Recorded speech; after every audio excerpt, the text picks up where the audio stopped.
The operations center was chaos. Screens flickered with satellite feeds. Radio chatter crackled through speakers mounted on every wall. 30 people moved with controlled urgency, coordinating a mission that had gone sideways 15 minutes ago. Lieutenant Emma Cross stood near the back wall, arms crossed, watching the situation unfold. She was dressed in standard fatigues with no visible rank insignia. Her hair was pulled back in a tight bun. She looked young, fresh out of officer training. The kind of lieutenant who still had to prove herself. That's exactly what she wanted people to think. The mission was a hostage extraction. 2 aid workers captured by insurgents in a compound 40 kilometers outside Kandahar. Intelligence suggested the hostages were still alive.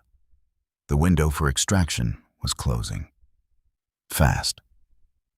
Major Douglas Keller stood at the center of the operations center, coordinating 3 different teams. He was a career officer, 22 years in, built like a linebacker, voice like gravel. He ran operations with an iron fist and zero tolerance for incompetence. He was also stressed. Emma could see it in the way his shoulders tensed, the way his jaw clenched every time a new complication came through the radio.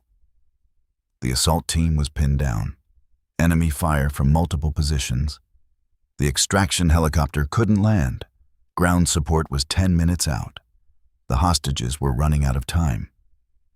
Emma listened to the radio traffic, analyzed the tactical situation. She'd seen this scenario before, knew exactly what needed to happen. But she stayed quiet, watched, waited. Major Keller turned and saw her standing there.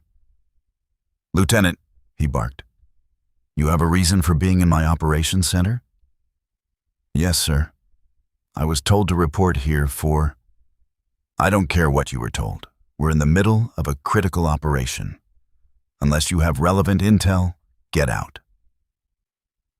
Emma didn't move.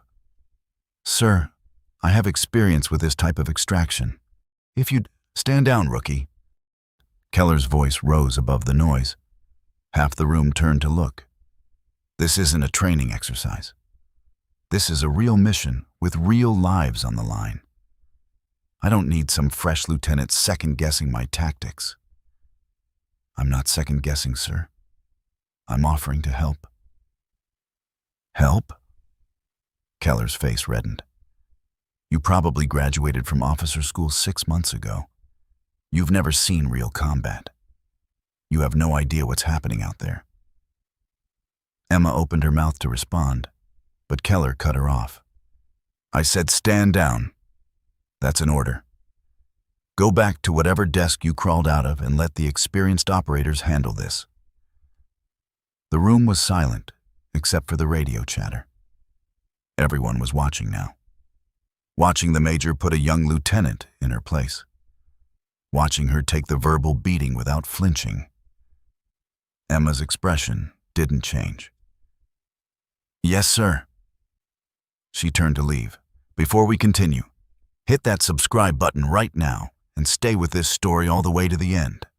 Drop a comment telling me what city you're watching from. I want to see how far this story reaches. But then the radio crackled.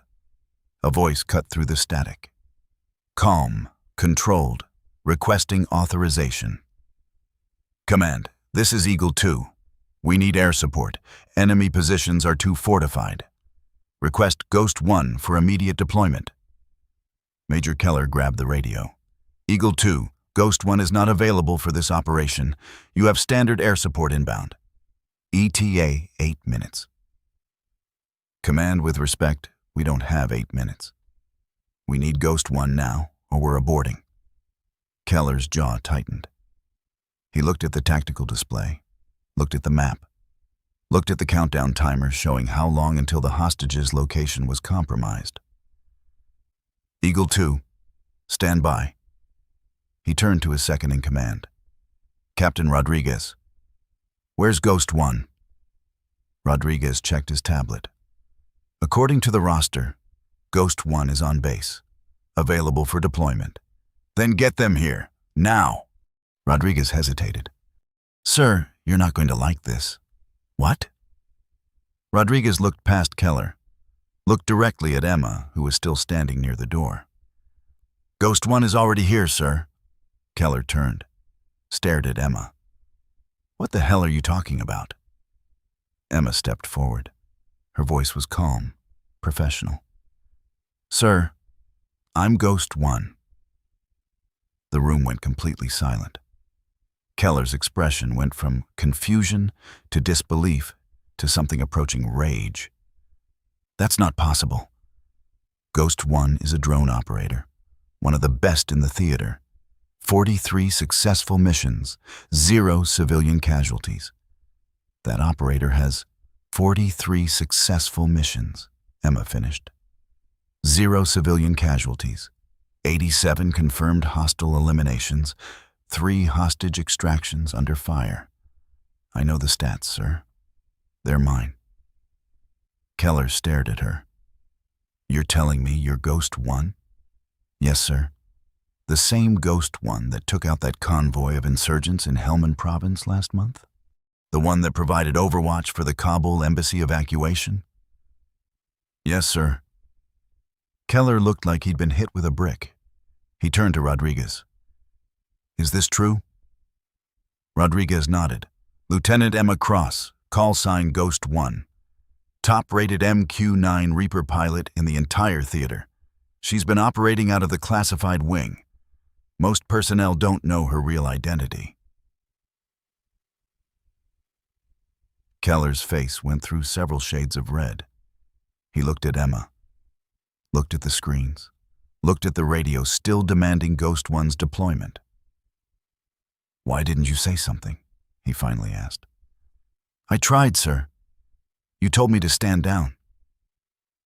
The silence was suffocating. Then Keller did something Emma didn't expect. He took a breath, straightened his shoulders, and nodded. "Lieutenant Cross, I apologize. We need Ghost One in the air. How fast can you deploy? My drone is already armed and on standby. I can have eyes on target in 4 minutes." "Do it." Emma moved to a terminal in the corner. The operator sitting there stood immediately, recognizing her. Gave up his seat without a word. Emma sat down. Her fingers flew across the keyboard. Screens lit up. Camera feeds appeared. The MQ-9 Reaper drone already in the air, circling at 20,000 feet, invisible to anyone on the ground.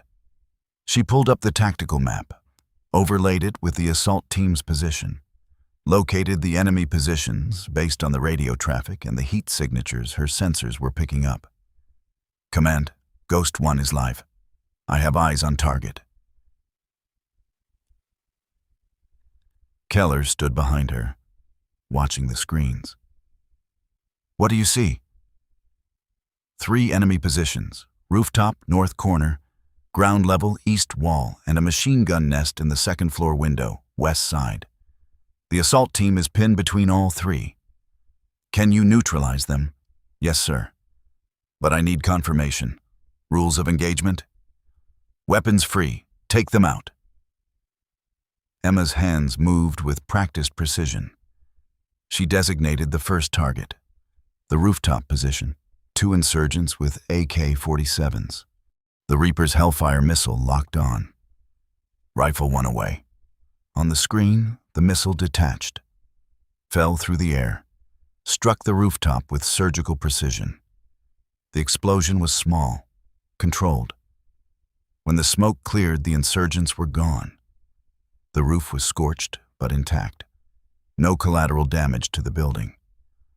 Target 1 neutralized, engaging target 2. She switched to the ground-level position. 4 insurgents behind sandbags. They were firing at the assault team, keeping them pinned. Emma zoomed in, calculated the angle, the distance, the wind speed. She switched to the drone's precision rifle. A weapon most people didn't know the Reaper carried. A .50 caliber rifle mounted on a stabilized gimbal, capable of hitting a target the size of a baseball from 4 miles up. She fired. Once, twice, 3 times, 4 times. On the ground, 4 insurgents dropped. Clean headshots. The assault team didn't even see where the shots came from. They just saw the enemy positions go silent. Target 2 neutralized. Engaging target 3. The machine gun nest was harder. It was inside a building. Concrete walls, small window. She couldn't use a hellfire without risking structural collapse that might harm the hostages in the adjacent room. Emma switched views. Thermal, infrared. She could see the heat signature of the gunner, see him moving, tracking the assault team with his weapon. She waited, watched. The gunner shifted position, moved closer to the window to get a better angle. That was her opening. She fired. The precision round traveled through the window, through the gunner's skull. He dropped. All targets neutralized. Assault team, you're clear to advance. The radio crackled. The assault team leader's voice came through, filled with relief and awe. Ghost One, that was incredible. We're moving to extract the hostages now. Thank you. Copy that, Eagle 2. I'll maintain overwatch until you're out. Emma kept the drone circling, kept scanning for new threats, watched as the assault team breached the compound, located the hostages, brought them out. The extraction helicopter landed, everyone loaded up. The helicopter lifted off and disappeared into the night sky. Mission complete. 0 friendly casualties, 0 civilian casualties. 2 hostages recovered alive. Emma shut down her terminal, stood up, turned around. The entire operations center was staring at her.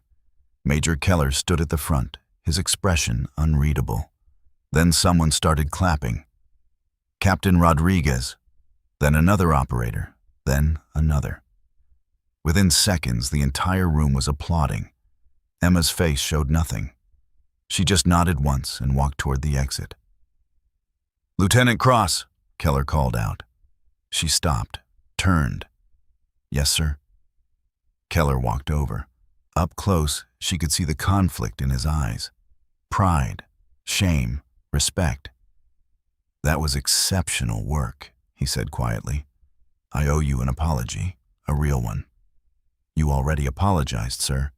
No, I told you I apologized because I needed you.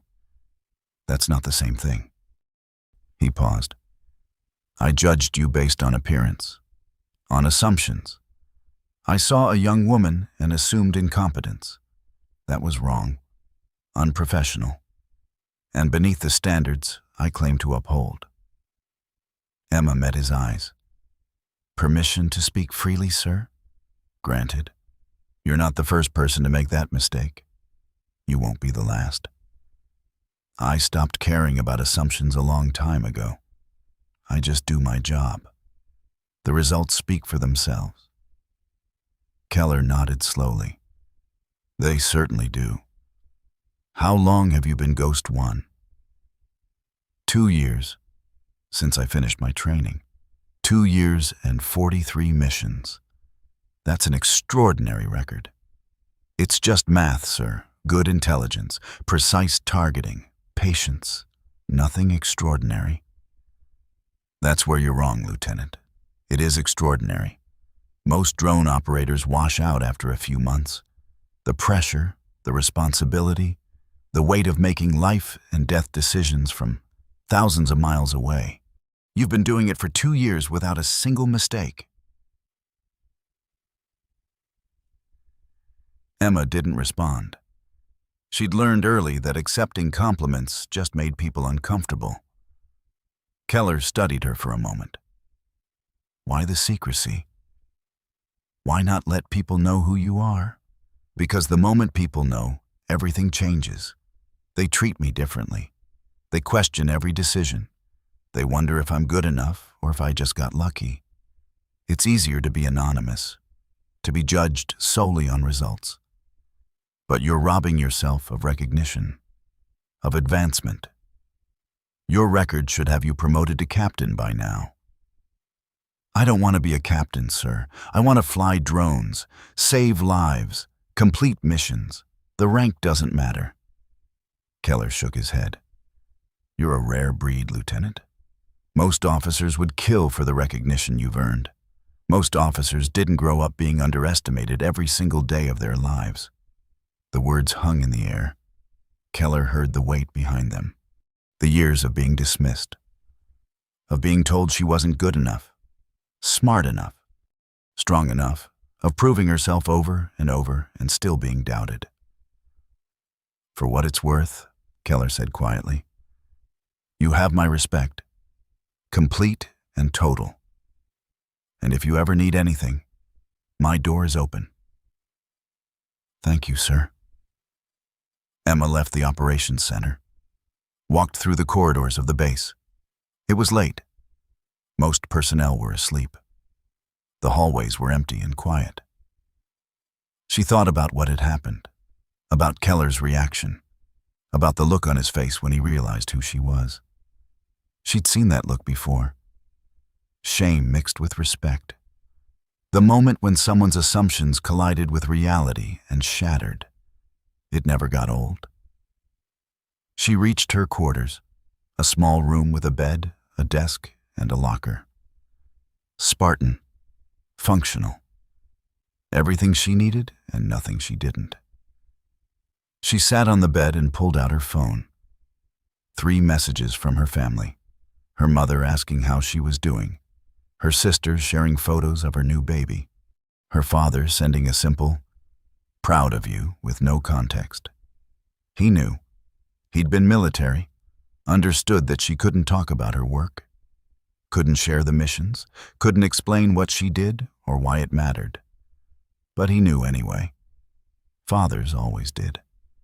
Emma thought about her journey to this point, about the recruiter who'd tried to steer her toward administration instead of combat roles, about the instructors who'd assumed she couldn't handle the physical requirements, about the fellow officers who'd dismissed her opinions in briefings, about every single person who'd looked at her and seen limitations instead of potential. She'd proven them all wrong. Not with arguments or anger, but with results that couldn't be disputed. 43 successful missions, 0 civilian casualties, 87 confirmed hostile eliminations, 3 hostage extractions, numbers that spoke louder than any words, but the anonymity had been her choice. Ghost 1, a call sign without a face, without a gender, just a reputation for precision and reliability. When commanders requested Ghost 1, they weren't asking for a specific person. They were asking for results. And Emma delivered. She lay back on the bed, stared at the ceiling, thought about the 2 hostages who were alive tonight because she'd been in that operations center, because she'd stayed calm when Keller dismissed her, because she'd waited for the moment when her skills were needed more than his ego. That was the key. Patience. Letting people underestimate you, then showing them exactly who you were when it mattered most. Her phone buzzed. A message from Captain Rodriguez. "Lieutenant, the assault team wants to know if Ghost 1 would be willing to meet them. They want to thank their guardian angel in person." Emma smiled. Typed back. "Tell them Ghost 1 prefers to remain anonymous, but I appreciate the sentiment." Rodriguez responded immediately. "Understood. For what it's worth, you're a legend around here. People tell stories about Ghost 1, the operator who never misses, who saves lives without anyone knowing who they are. You've inspired a lot of people, Lieutenant, whether you want the recognition or not." Emma read the message twice, then put the phone down. Inspiration wasn't why she did this. Recognition wasn't the goal. She did it because people needed saving, because hostages deserved to go home, because soldiers on the ground needed someone watching their backs from the sky. She did it because she was good at it, maybe the best. And when you had a skill that saved lives, you used it. Simple as that. The next morning, Emma was back in the classified wing, back at her terminal, back to being Ghost 1. Another mission briefing, another target, another chance to make a difference. Major Keller appeared at her station. He didn't say anything, just placed a cup of coffee next to her keyboard. Black, no sugar, exactly how she liked it. She looked up. He nodded once, then walked away. It was an apology, a peace offering, a sign of respect. Emma took a sip of the coffee, turned back to her screens. Another day, another mission, another opportunity to prove that the quietest voices in the room are often the most powerful. That assumptions about capability based on appearance are always wrong. That the person everyone underestimates might just be the most dangerous operator in the theater. She pulled up the tactical briefing, read through the mission parameters, checked her drone's weapons loadout, verified the weather conditions and satellite coverage. Then she went to work. Ghost 1 was live. And somewhere out there, soldiers who didn't know her name were about to have the best Overwatch they'd ever experienced. Strength doesn't need to announce itself. The most capable people in any room are often the ones who say the least. They don't argue about their qualifications, don't demand recognition, don't waste energy convincing skeptics. They just wait. Wait for the moment when their skills become undeniable. When the situation demands excellence, and they're the only ones who can deliver. That's when assumptions shatter. When doubts evaporate. When the person everyone dismissed becomes the one everyone depends on. Real power operates in silence. It doesn't need validation or approval. It simply exists. Ready, waiting. And when the call comes, it answers with precision and competence that leaves no room for doubt. The rookie they told to stand down might just be the expert who saves the mission. The quiet voice in the back might hold the solution everyone else missed. Never mistake silence for weakness. Sometimes it's just confidence waiting for the right moment to prove itself.